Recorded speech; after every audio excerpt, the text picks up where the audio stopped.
الحمد لله جل وعلا والصلاة والسلام على نبيه المصطفى أما بعد أعوذ بالله من الشيطان الرجيم بسم الله الرحمن الرحيم قل بفضل الله وبرحمته فبذلك فليفرحوا هو خير مما يجمعون۔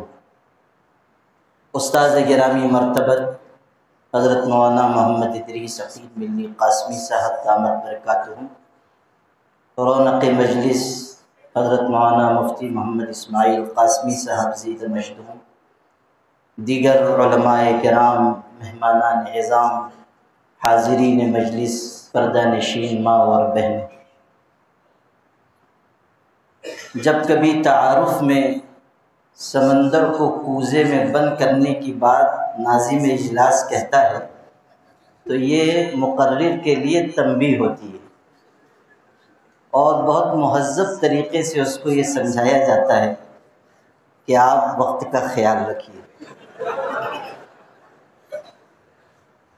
وقت کے خیال رکھنے کی بات ایسی ہے کہ جب مختصر کرنے والے نے حضرت یوسف علیہ السلام کے لمبے اور تفصیلی قصے کو مختصر کیا تو ایک جملہ کہا، پدر بود پسر داشت گم کرد باز یافت۔ فارسی میں کہا کہ ایک باپ تھا، اس کا ایک بیٹا تھا، بیٹا گم ہو گیا پھر واپس مل گیا۔ یہ پورے قصے یعقوب و یوسف کا نچوڑ ہے۔ اگر حضرت مولانا مفتی حامد ظفر رحمانی صاحب مظلوم ہیں تو میں مظلوم ترین ہوں۔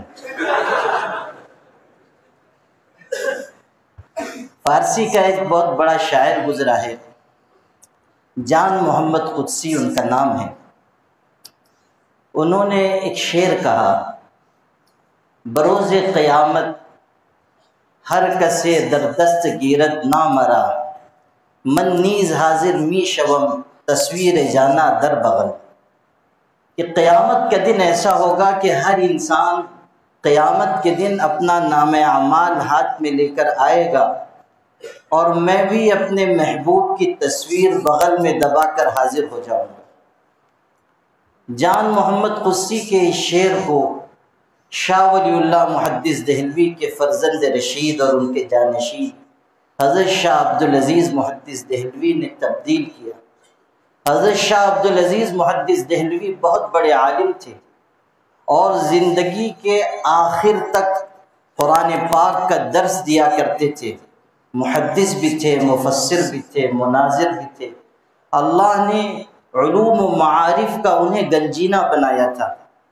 ان کی سیرت میں ہے کہ مرض الوفات شروع ہو چکا تھا، درس قرآن دینے کے لیے تشریف لائے اور آخری درس غالباً دے کر جا رہے تھے۔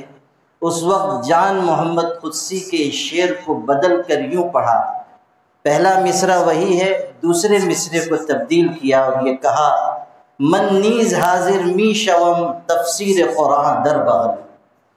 کہ قیامت کے دن ہر شخص اپنا نام اعمال لے کر حاضر ہوگا، میں بھی قرآن پاک کی تفسیر بغل میں دبا کر چلا جاؤں گا۔ یعنی اللہ کی ذات سے یہ امید ہے کہ خدمت قرآنی قیامت کے دن زاد آخرت اور توش آخرت ثابت ہو۔ اللہ کے پاک کلام کی چھوٹی سے چھوٹی خدمت بھی اللہ کی نگاہ میں مقبول ہے اور اللہ کی نگاہ میں اس پر بڑا اجر و ثواب ہے۔ صفت الصفوہ عربی کی ایک کتاب ہے، ایک بہت بڑے قاری کے بارے میں ان کے احوال اس کتاب میں لکھے گئے ہیں۔ لکھا ہے کہ جب ان کا انتقال ہوا، ایک حصہ بس آپ کو سناتا ہوں۔ لکھا ہے کہ جب ان کا انتقال ہوا، کسی نے ان کو خواب میں دیکھا، پوچھا ما فعل اللہ بک، اللہ نے آپ کے ساتھ کیا سلوک فرمایا؟ تو وہ کہنے لگے کہ اللہ نے چھوٹے چھوٹے بچوں کو سورہ فاتحہ پڑھانے کی برکت سے میری مغفرت فرما دی۔ جب سورہ فاتحہ کی تعلیم کی یہ برکت ہے اور اس پر یہ اجر و ثواب ہے تو اندازہ کیجئے کہ جو شخص پورے قرآن مجید کا درس دے، تفسیر بیان کرے، قرآن مجید کے ذریعے لوگوں کو ہدایت کی طرف بلائے، لوگوں کی اصلاح کا فریضہ انجام دے، اللہ کے ہاں اس کے لیے کتنا بڑا اجر و ثواب ہوگا۔ تہنیت اور مبارکباد ہے حضرت مولانا مفتی محمد اسماعیل قاسمی صاحب زید مجدہم کو کہ انہوں نے ایک لمبے عرصے تک درس قرآن کی خدمت انجام دی، اور آج اللہ نے انہیں تکمیل کی خوشی عطا فرمائی۔ بہت سے لوگ کوئی کام شروع کرتے ہیں، اس کو مکمل نہیں کر پاتے، کوئی معنی کوئی عذر پیش آ جاتا ہے یا عمر وفا نہیں کرتی ہے۔ اللہ نے اگر آج تکمیل کی خوشی عطا فرمائی ہے تو ان کو بھی اس کی مسرت ہے، اور ہم سب بھی اس فرحت میں ان کے ساتھ شریک ہیں۔ آج اگر ان کے والد محترم، ان کی صالحہ والدہ بقید حیات ہوتی تو ان کے لیے بھی کس قدر فرحت و مسرت کا یہ موقع ہوتا۔ انسان کی خوشیوں پر سب سے زیادہ خوش جو لوگ ہوتے ہیں وہ ماں باپ ہیں۔ آج اگر ان کے استاذ محترم میرے والد گرامی حضرت مولانا محفوظ الرحمان قاسمی، جنہوں نے اس محراب و منبر کو برسوں آباد رکھا، اگر آج وہ بقید حیات ہوتے تو اپنے شاگرد رشید کی اس خدمت جلیلہ پر کتنے مسرور اور خوش ہوتے۔ لیکن یہ سب راہی ملک عدم ہو گئے، چھپ گئے ساز ہستی چھیڑ کر، اب تو بس آواز ہی آواز ہے۔ آئے عشاق گئے وعدے فردا لے کر، اب انہیں ڈھونڈ چراغ رخ زیبا لے کر۔ حضرات گرامی، قرآن پاک سے منسوب یہ مجلس ہم سب کے لیے باعث سعادت ہے۔ قرآن پاک نہ صرف یہ کہ کلام الہی ہے، بلکہ اس روئے زمین پر انقلاب برپا کرنے والی وہ زبردست کتاب ہے جس کا کوئی مثیل و نظیر موجود نہیں۔ جس طرح اللہ کی ذات بے مثل و مثال ہے، اسی طرح قرآن پاک بھی بے مثال کلام ہے۔ اس کی فصاحت و بلاغت، اس کی معجز نمائی، اس قرآن پاک کی تاثیر، اس کے اندر بیان کیے گئے واقعات لوگوں کے دلوں پر اثر انداز ہونے کی کیفیت اور صلاحیت، ہر چیز ایسی ہے جو بے نظیر ہے۔ قرآن پاک در حقیقت قیامت تک باقی رہنے والا حضرت نبی کریم صلی اللہ علیہ وسلم کا وہ معجزہ ہے کہ جو دشمنان دین کی تمام تر کوششوں اور سازشوں کے باوجود قیامت تک قائم اور باقی رہے گا، اس لیے کہ اس کی بقا کی ذمہ داری اللہ نے خود لی ہے۔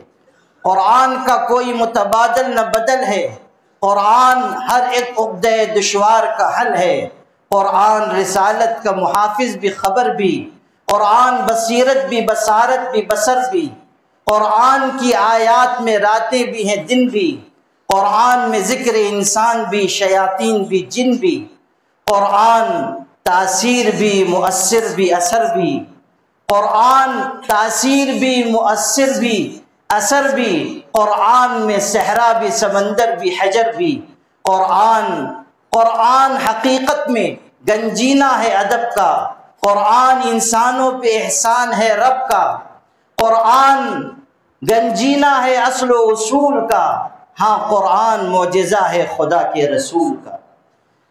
حضرات گرامی قدر، ہماری عزت و رفعت اللہ نے اسی پاک کلام سے جوڑ دی۔ آخرت کی کامیابی تو اس کلام پر رکھی گئی، لیکن دنیا میں بھی عزت اور سربلندی اگر ملے گی اسی کتاب کے ذریعے۔ چین میں انقلاب آیا، ماؤ زیدونگ نام کے ایک شخص نے وہاں انقلاب برپا کیا تھا، برسر اقتدار حکومت کے خلاف اس نے آواز اٹھائی۔ لمبی داستان ہے، مختصر آپ کو سناتا ہوں۔ چین میں انقلاب لانے والے اسی شخص کو وہاں کا چیئرمین بنایا گیا، صدر بنایا گیا۔ چند برسوں میں اس نے اپنے ملک کی تقدیر بدل دی، عروج کے نقشے وہاں لکھے گئے، اور پھر دنیا کی توجہ اس ملک کی طرف ہوئی، ہمارے پڑوس کے ملک جو اسلام اور مسلمانوں کے نام پر بنا، وہاں سے صوبے سندھ کا چیف منسٹر اور اس کے کابینہ کے وزراء گئے، وہاں کی ترقیات کا جائزہ لیا۔ اس کے بعد چیئرمین ماؤ زیدنگ سے ملاقات ہوئی۔ وہ کمیونزم پر یقین رکھنے والا شخص تھا، بے دین تھا، اللہ پر اس کا یقین نہیں، کسی مذہب پر یقین نہیں۔ لیکن جب ان لوگوں کی ملاقات ہوئی تو انہوں نے یہ سوال کیا کہ آپ نے اپنے ملک کو چند برسوں میں جس عروج سے نوازا ہے، ہم آپ سے اس کا راز جاننا چاہتے ہیں۔ تو جانتے ہو مسلمانوں، اس شخص نے کیا کہا؟ ایک جملے میں جواب دیا۔ اس زمانے کے اردو اور انگریزی اخبارات میں شاہ سرخیوں کے ساتھ وہ جواب چھپا۔ اس شخص نے جو کمیونسٹ تھا، مسلمانوں سے، بڑے بڑے وزراء سے کہہ رہا ہے کہ اگر تم میرے اس ملک کی ترقی کا راز جاننا چاہتے ہو تو سنو، قرآن تم پر اترا تھا، عمل ہم نے کر کے دکھایا ہے۔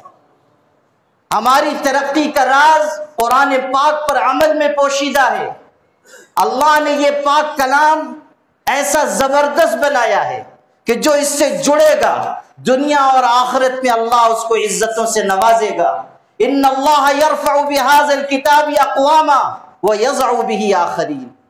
اقبال اپنے فارسی کلام میں کہتے ہیں، گر تمی خواہی مسلمہ زیستن، نیست ممکن جز بقرآن زیستن، آ کتاب زندہ قرآن حکیم، حکمت اولا یزالست قدیم، نو انسارا پیام آخری، حامل او رحمت للعالمین۔ یہ پاک قرآن زندہ و جاوید کتاب ہے، اس پر کبھی زوال نہیں۔ اور سن لو کہ یہ تمام نوع انسانیت کے لیے اللہ کا آخری پیغام ہے، حامل او رحمت للعالمین، اور اس کو لے کر آنے والے ہمارے آقا حضرت محمد مصطفیٰ صلی اللہ علیہ وسلم، حامل او رحمت للعالمین۔ حضرات گرامی، مختصراً میں اس موضوع پر بھی عرض کرتا ہوں جو یہاں مقرر کیا گیا، قرآن پاک کا مطلوب انسان یا مسلمان۔ قرآن کتاب ہدایت ہے، ہدایت کہتے ہیں رہنمائی کو۔ اللہ نے قرآن پاک کو ایسی کتاب بنایا کہ یہ انگلی پکڑ کر ہم کو چلنا سکھاتی ہے۔ ماں کی مامتا سے زیادہ محبت و مامتا اور باپ کی شفقت سے زیادہ شفقت اس کتاب کے اندر ہے۔ قرآن پاک انسانوں کو، مسلمانوں کو، اہل ایمان کو جینا سکھاتا ہے۔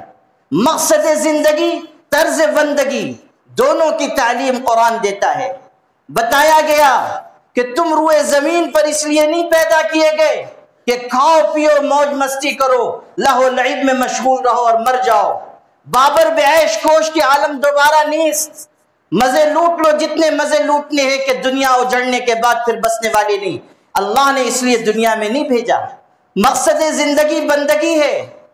بعض تفسیری آثار میں یہ بات ہے کہ اللہ رب العزت اپنے بندوں سے کہتا ہے کہ سنو، میں نے دنیا کو تمہارے لیے بنایا ہے، تم کو اپنے لیے بنایا ہے، اس لیے جو چیز میں نے تمہارے لیے بنائی ہے اس میں مشغول رہ کر میری ذات سے غافل نہ ہو جاؤ۔ جو چیز تمہارے لیے بنی ہے وہ تم کو ملے گی۔ وَمَا مِن دَابَّةٍ فِي الْأَرْضِ إِلَّا عَلَى اللَّهِ رِزْقُهَا۔ روئے زمین پر کوئی چوپایا ایسا نہیں ہے جس کی روزی کی ذمہ داری اللہ نے نہ لی ہو۔ ان اللہ هو الرزاق ذو القوة المتین، اللہ ہے رزق دینے والا، زبردست قوت کا مالک۔ تم وہ کام کرو جس کے لیے پیدا کیا گیا، اللہ کی بندگی، وہ راستہ اختیار کرو جس پر چل کر تم اللہ سے قریب ہو جاؤ۔ قرآن صفات بیان کرتا ہے اہل ایمان کی، تاکہ وہ صفات مسلمان اپنائیں اور اللہ سے قریب ہوں۔ حضرت خواجہ حسن بصری تابعین میں بہت اونچے درجے کے شخص ہیں۔ ان سے کسی نے پوچھا آپ مومن ہیں؟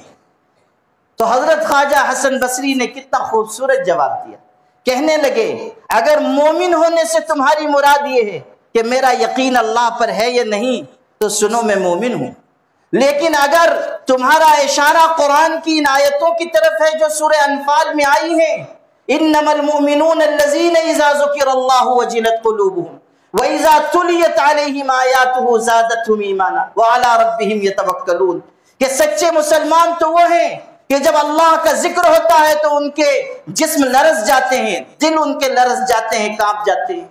آیات قرآنی پڑھی جاتی ہیں تو ان کا ایمان بڑھ جاتا ہے، اللہ پر بھروسہ کرتے ہیں، نماز قائم کرتے ہیں، اللہ کے دیے ہوئے میں سے خرچ کرتے ہیں، یہی سچے مومن ہیں۔ کہنے لگے کہ اگر تمہارا اشارہ اس طرف ہے تو واللہ میں مومن نہیں ہوں، میرے اندر یہ صفات نہیں ہیں۔ یہ ان کی تواضع اور عاجزی کی بات ہے، لیکن قرآن بتا رہا ہے کہ اللہ کو کون سا مسلمان مطلوب ہے۔ وہ مسلمان نہیں جو لہو و لعب، غفلت و قسوت کے راستے پر چلے، وہ مسلمان اللہ کی نگاہ میں پسندیدہ ہے جو ذکر و فکر کے راستے پر چلے، جو نماز، تلاوت اور عبادت کے راستے پر چلے، جو اللہ تعالیٰ سے اپنے تعلق کو درست رکھے، جو صفات ایمانی کو اپنے اندر پیدا کرے۔ قد افلح المؤمنون الذین هم فی صلاتهم خاشعون۔ صفات بیان ہو رہی ہیں، کتنی صفات ہیں سورہ مومنون کی ابتدا میں۔ وہ مسلمان کامیاب ہوں گے جو نماز خشوع کے ساتھ پڑھنے والے ہیں، جو لہو و لعب اور لغو باتوں سے بچنے والے ہیں۔ امام نووی رحمۃ اللہ علیہ شرح صحیح مسلم میں لکھتے ہیں کہ حضرت اقسم سیفی اور قس ابن ساعدہ کی ملاقات ہوئی، دونوں بہت اونچے درجے کے لوگ، آپس میں بات چیت ہوئی۔ ایک نے دوسرے سے پوچھا ابن آدم میں کتنے عیوب ہیں آپ جانتے ہیں؟ دوسرے نے کہا ان گنت ہیں، شمار سے باہر، البتہ جن عیوب کو میں نے شمار کیا ہے وہ 8000 ہیں۔ پھر بہت ہی حکمت کی بات کہی، کہنے لگے کہ ایک بات بتاتا ہوں، اگر کوئی شخص ایک چیز کا اہتمام کرے تو ان 8000 عیوب کے اوپر پردہ پڑ جائے گا۔ انہوں نے شوق اور اشتیاق سے پوچھا کون سے ایسا نسخہ ہے جس سے عیب چھپ جائیں؟ کہنے لگے حفظ اللسان، زبان کی حفاظت کرو، تمہارے عیوب چھپ جائیں، تمہارے عیوب نگاہوں سے اوجھل ہو جائیں گے۔ اندازہ کیجیے حضرت نبی کریم صلی اللہ علیہ وسلم نے یہی تو فرمایا تھا، هل يكب الناس على مناخرهم الا حصائد السنتهم۔ لوگوں کو منہ کے بل جہنم کی آگ میں پہنچانے والی چیز ان کی زبانوں کی کمائی ہے۔ زبان کے غلط استعمال کی وجہ سے انسان اللہ کی نگاہ سے گر جائے گا، اسی لیے کہا والذین هم عن اللغو معرضون۔ لغو باتوں سے، لغو کلام سے، لغو اعمال سے اپنے آپ کو بچاؤ۔ ایک انسان اگر اپنی زبان سے غلط الفاظ کہتا ہے وہ دوسرے کو ایذا نہیں پہنچاتا، وہ اپنا تعارف کراتا ہے کہ میری اوقات کیا ہے، میری سطح کیا ہے۔ روسی ادیب گزرا ہے، بہت بڑا مصنف، لیو ٹالسٹائی اس کا نام ہے۔ راستے سے جا رہا تھا، کسی کے پیر پر غلطی سے اس کا پیر پڑ گیا، وہ شخص بہت غصے والا تھا، ہتھے سے اکھڑ گیا اور اس کو بہت برا بھلا کہنے لگا۔ جو سمجھ میں آیا اس نے کہا، جب کہہ چکا تو وہاں کی تہذیب کے مطابق لیو ٹالسٹائی نے اپنا ہیٹ اتارا اور کہنے لگا کہ مجھ کو لیو ٹالسٹائی کہتے، اپنا نام لیا، وہ بہت مشہور شخص تھا۔ تو سامنے والا شرمندہ ہوا، اس نے کہا آپ نے پہلے کیوں تعارف نہ کرا دیا، پہلے آپ بتا دیتے۔ تو اس نے بہت معنی خیز جملہ کہا، کہنے لگا پہلے آپ اپنا تعارف کرانے میں اتنے مشغول تھے کہ مجھے موقع نہیں مل پایا، آپ اپنا تعارف کرانے میں اتنے مشغول تھے کہ مجھے موقع نہیں ملا۔ قرآن بتا رہا ہے کہ اللہ کی نگاہ میں پسندیدہ شخص کون ہے، پسندیدہ مسلمان کون ہے۔ التائبون العابدون والی آیت پڑھیے، تفسیر کا موقع نہیں ہے، پوری آیت پڑھ جائیے، کیسی صفات بیان کی گئی کہ اگر تم سچے مسلمان ہو تو اپنے اندر یہ عادات، یہ اخلاق، یہ شمائل، یہ صفات پیدا کرو۔ آپ پڑھیے 30ویں پارے میں اور 29ویں پارے میں اہل ایمان کی جو صفات بیان کی گئی وہ سب اس لیے ہیں تاکہ ہم اللہ تعالیٰ کی نگاہ میں پسندیدہ بننے کے لیے قرآن کی بیان کی ہوئی صفات ایمانی کو اختیار کریں۔ ارشاد ہو رہا ہے کانوا قلیلا من اللیل ما یہجعون وبالاسحار هم یستغفرون وفی اموالہم حق للسائل والمحروم۔ اللہ کے اچھے بندے وہ ہیں جو راتوں کو بہت کم سوتے ہیں، بوقت سحر خدا کے آگے ہاتھ پھیلاتے ہیں، ندامت کے چراغوں سے بدل جاتی ہیں تقدیریں، اندھیری رات کے آنسو خدا سے بات کرتے ہیں، اللہ کے آگے عاجزی کرتے ہیں، لوگوں کے اوپر خرچ کرتے ہیں، ان کے مال میں غریبوں، مسکینوں اور فقیروں کا حصہ ہے۔ یہ سب صفات ایمانی ہمارے آپ کے لیے، یہ اس لیے نہیں کہ ہم پڑھیں اور سرسری گزر جائیں، یاد رکھنا قرآن پاک کے ذریعے جو ہدایت حاصل نہ کرے ساری کائنات کے علماء مل کر اس کے لیے ہدایت کا راستہ ہموار نہیں کر سکتے۔ قرآن پاک منبع ہدایت ہے، اس کی طرف لوٹیے، قرآن پاک کو سینے سے لگائیے، اپنے اندر صفات مومنانہ اخلاص کے ساتھ پیدا کیجیے، جو ہم کریں صرف اللہ کے لیے، یہ بھی قرآن کا بتایا ہوا معیار ہے۔ وَمَا أُمِرُوا إِلَّا لِيَعْبُدُوا اللَّهَ مُخْلِصِينَ لَهُ الدِّينَ۔ حضرت خواجہ ابراہیم ادہم بادشاہ تھے، فقیرانہ زندگی گزاری، پھر فقیری کی زندگی اختیار کی۔ ایک دن راستے سے گزر رہے تھے، ایک انجیر بیچنے والے کے ہاں رکے، خریدنا چاہتے تھے، کہنے لگے کہ یہ مجھ سے بیچ دو۔ اس نے کہا مجھے نہیں بیچنا ہے، شاید ان کا حلیہ دیکھ کر سمجھا کہ کوئی فقیر آدمی، وہ آگے بڑھ گئے۔ پیچھے سے ایک شخص آیا، دکاندار سے کہنے لگا ارے تم نے پہچانا نہیں، یہ حضرت ابراہیم ادہم ہیں، تم نے غضب کیا، ان سے بیچنے سے انکار کر دیا، جلدی جلدی جاؤ۔ وہ گیا، اس نے کہا حضرت تشریف لائیں، آئیں انجیر آپ کے لیے حاضر ہے، لے لیجئے۔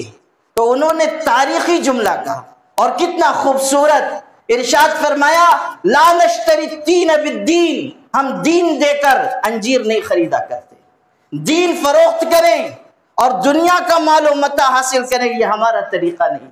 یہ ہے وہ چیز جو ہم کو اور آپ کو قرآن مجید سے سیکھنی چاہیے۔ بہرحال یہ موضوع بہت تفصیل طلب ہے، لیکن اگر آپ درس قرآن کے حلقوں میں شامل ہوتے رہیں، برابر شریک ہوتے رہیں، تو آپ کے علم میں بھی اضافہ ہوگا، عمل کی طرف رغبت ہوگی، اخلاص دل میں پیدا ہوگا، رقت و خشیت آئے گی۔ قرآن پاک پر غور و فکر کرنے کی وجہ سے انسان کا دل بدلتا ہے۔ حضرت خواجہ حسن بصری قرآن پاک کا درس دے رہے تھے، رو پڑے۔ آیت آئی لِيَسْأَلَ الصَّادِقِينَ عَنْ صِدْقِهِمْ، قیامت کے دن اللہ سچوں سے بھی ان کی سچائی کے بارے میں پوچھے گا۔ رونے لگے۔ کسی نے کہا حضرت کیوں رو رہے ہیں؟ ارشاد فرمایا دیکھو قرآن کہہ رہا ہے سچوں سے ان کی سچائی کے بارے میں قیامت کے دن سوال ہوگا۔ ذرا سوچو کہ ہم کل قیامت کے دن کہاں کھڑے ہوں گے، ہمارا چھٹکارا کیسے ہوگا، ہماری نجات کیسے ہوگی۔ یہ ہے وہ چیز جو قرآن پاک کے ذریعے آپ کو حاصل ہوگی۔ بہرحال میں آپ سب کی طرف سے، تمام اہالیان شہر کی طرف سے، عالم ربانی حضرت مولانا مفتی محمد اسماعیل قاسمی صاحب کو تہنیت اور مبارکباد پیش کرتا ہوں کہ انہوں نے یہ عظیم خدمت انجام دی۔ اللہ نے ان کے ذریعے بہت سے کار خیر جاری کیے، اللہ نے انہیں نفع بخش بنایا۔ حدیث میں ہے طوبى لعبد جعلہ اللہ مفتاحا للخیر ومغلاقا للشر، وہ انسان خوش نصیب ہے جس کو اللہ خیر کی کنجی بنا دے، شر کے لیے تالا بنا دے، اس کے لیے خوش نصیبی ہے، خوش بختی ہے۔ صرف یہ خدمت نہیں، اللہ تعالیٰ نے بہت ساری خدمتوں کا ان کو سرچشمہ بنایا ہے۔ کتنے لوگوں کو ان سے ترغیب مل رہی ہے، کتنے لوگوں کے لیے وہ نفع رسانی کا ذریعہ ہیں۔ مرزا دبیر نے کہا تھا چمن میں گلوں کو رنگ و بو دیتا ہے۔ یہ قاری جلیل صاحب نے اتنی لمبی نظم شروع میں سنائی کہ ہم سب جتنے تاثرات والے ہیں سب کو بہت شعر یاد آ رہے ہیں، تو وہ مرزا دبیر کا شعر سنا دیتا ہوں۔ چمن میں گلوں کو رنگ و بو دیتا ہے، قطرے کو گوہر کی آبرو دیتا ہے۔ چمن میں گلوں کو رنگ و بو دیتا ہے، قطرے کو گوہر کی آبرو دیتا ہے۔ بیکار تصنع ہے تکلف بے سود، عزت وہ عزت ہے جو تو دیتا ہے۔ اللہ جس کو عزت عطا کرتا ہے اسے کوئی ذلیل نہیں کر سکتا، جسے ذلیل کر دے اسے کوئی عزیز نہیں بنا سکتا، جسے اللہ خیر کی کنجی بنا دے اسے کوئی شر کی کنجی نہیں بنا سکتا، جسے شر کی طرف لگا دے اسے کوئی خیر کی طرف نہیں لا سکتا۔ مقلب القلوب اللہ کی ذات ہے، عزت و ذلت کے پیمانے اس کے پاس ہیں۔ قل اللہم مالک الملک تؤتی الملک من تشاء وتنزع الملک ممن تشاء وتعز من تشاء وتذل من تشاء بیدک الخیر انک علی کل شیء قدیر۔ ٹرسٹیان جامع مسجد بھی لائق مبارکباد ہیں کہ وہ اس مسجد کے ذریعے بہت سارے امور خیر کی انجام دہی کا ذریعہ ہیں۔ آج کی اس مجلس کو سجانے میں، اس مجلس کو برپا کرنے میں بھی ان کی کوششوں کاوشوں کا دخل ہے۔ بہت سے ان میں سے ایسے ہیں جو اللہ کی جوار رحمت میں چلے گئے، کچھ وہ ہیں جو آج بقید حیات ہیں، جو رخصت ہوئے، اللہ تعالیٰ ان کی قبر کو نور سے منور فرمائے۔ جو موجود ہیں خاص طریقے پر ہمارے ضیاء حکیم صاحب، مولانا شفیق الرحمان صاحب اور دیگر تمام ٹرسٹیان، اللہ تعالیٰ ان کی عمر میں برکت نصیب فرمائے۔ اس مسجد کو اللہ تعالیٰ قیامت تک آباد فرمائے۔ مفتی اسماعیل صاحب کو، ان کی ذریت کو اللہ تعالیٰ خدمت دین کے لیے مزید قبول فرمائے، اور اللہ تعالیٰ ہم سب کو خیر پر زندہ رکھے اور خیر پر وفات عطا فرمائے۔ وآخر دعوانا الحمدللہ۔